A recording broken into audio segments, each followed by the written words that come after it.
The lord, shalom, hallelujah, Jesus loves us so much. ఈరోజు మీ ముందుకి ఒక మిషనరీ స్టోరీతో వచ్చిన్నానండి. ఆయన ఎవరో కాదండి, డిఎల్ మోడీ గారు. ఆయన ఒకరోజు ప్రీచ్ చేయడానికి వెళ్ళారు. ప్రీచ్ చేసి వచ్చే టైంకి తన హౌస్ అంతా కాలిపోయి ఉందండి.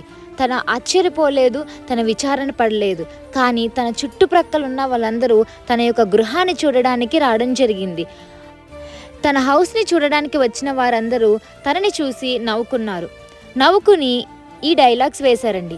పాపం, సేవకి వెళ్ళి వచ్చాడు, దేవుడి కోసం చేశాడు, దేవుడి సేవ చేశాడు, కానీ ఏమైంది, అలా దేవుడు ఏం కాపాడాడు అని నవ్వుకోవడం జరిగింది. అప్పుడు మోడీ గారు ఇలా అన్నారు, కాలిపోయినవి ఎప్పటికైనా కాలిపోతుంది, కానీ ఎప్పటికీ నా బ్రతుకుని వెలిగించడానికి నా దగ్గర బైబిల్ ఉంది అని చెప్పారండి.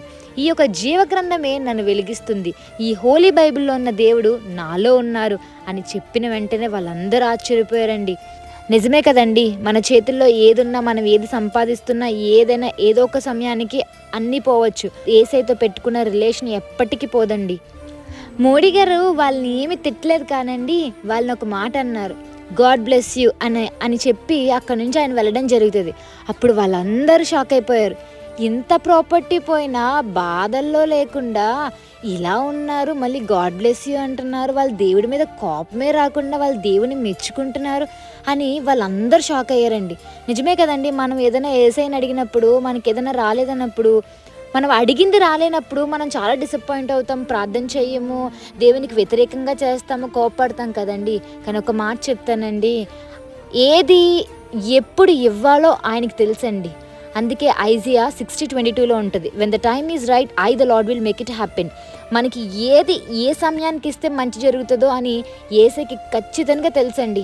అందుకే ఎప్పుడు కూడా మీ ప్రార్థన విన్నపానికి జవాబు రాలేదని అనుకోద్దండి. ఆ జవాబు ఏ టైంకి ఇస్తారన్నది దేవుడిలో కనిపెట్టుండండి, ఖచ్చితంగా దేవుడు మీకు ఆన్సర్ ఇస్తారండి. డిఎల్ మోడీ గారు గాడ్ బ్లెస్ యూ అని ఆన్సర్ ఇచ్చి చాలా కూల్గా అక్కడ నుంచి వెళ్ళిపోవడం జరుగుతుందండి. భూలోకంలో ఎంత సంపాదించుకున్నా ప్రతిదీ పోతుందండి. ఆయన ఒక మాట అన్నారు, డిఎల్ మోడీ గారు ఇలా అన్నారు, నేను పుట్టినప్పుడు ఏమి సంపాదించలేదు, నేను పోయినప్పుడు ఎంత సంపాదించుకున్నా అన్నీ ఇక్కడే వదిలేసి వెళ్తాను, కానీ నేను ఒకటే అనుకుంటాను, నేను నా దేవునితో రిలేషన్ ఎప్పటికి ఇట్లానే ఉంచాలి, ఆయన సేవ చేయాలి అని ఆశపడేవారండి. యేసయ్యే నాకు ఇంపార్టెంట్ అని చెప్పడం జరిగింది. మీకు ఒక విషయం తెలుసా అండి, బాధపడకుండా ఉండి ప్రార్థన చేశారో, నిరీక్షణ యేసయ్యలో ఉంచారో, తన ఆధారం యేసయ్య అని అనుకున్నారో, తన సర్వం యేసయ్య అని అనుకున్నారో, దేవుడు ఏం చేశారంటే ఈ యొక్క డిఎల్ మోడీ గారి జీవితంలో ఆ నెక్స్ట్ జీసస్ ఎలా దీవించారంటే మీరు ఆశ్చర్యపోతారండి. ఎఫిషియన్స్ 3:20లో ఉంటుంది కదండి, 3rd chapter 20th verses ఉంటుంది, మనము ఊహించి వాటికంటే అత్యధికముగా చేయగలిగిన గొప్ప శక్తిమంతుడు మన యేసయ్య అండి. అలానే ఈ యొక్క డిఎల్ మోడీ గారి జీవితంలో ఒక అద్భుతమైన సాక్ష్యం ఏంటంటే, ఏదైతే ప్రాపర్టీ తన లాస్ అయ్యారో అద్భుతమైన ప్రాపర్టీ యేసయ్య ఆయనకి ఇవ్వడం జరిగిందండి.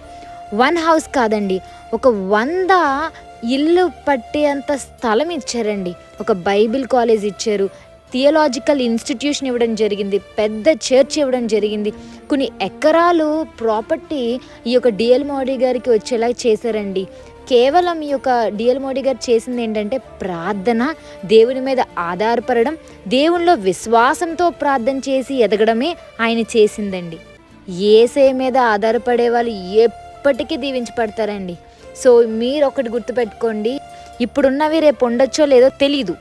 సో అలాంటి జీవితంలో మనం వెళ్తున్నప్పుడు కేవలం మీ యొక్క ఆదరణకర్త అయిన యేసు క్రీస్తు మీదే ఆధారపడి మీ జీవితాన్ని ముందుకు తీసుకుని వెళ్ళండి.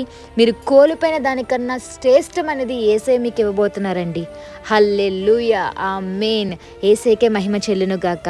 Have a blessed day in Christ Jesus. Jesus loves us so much. Amen.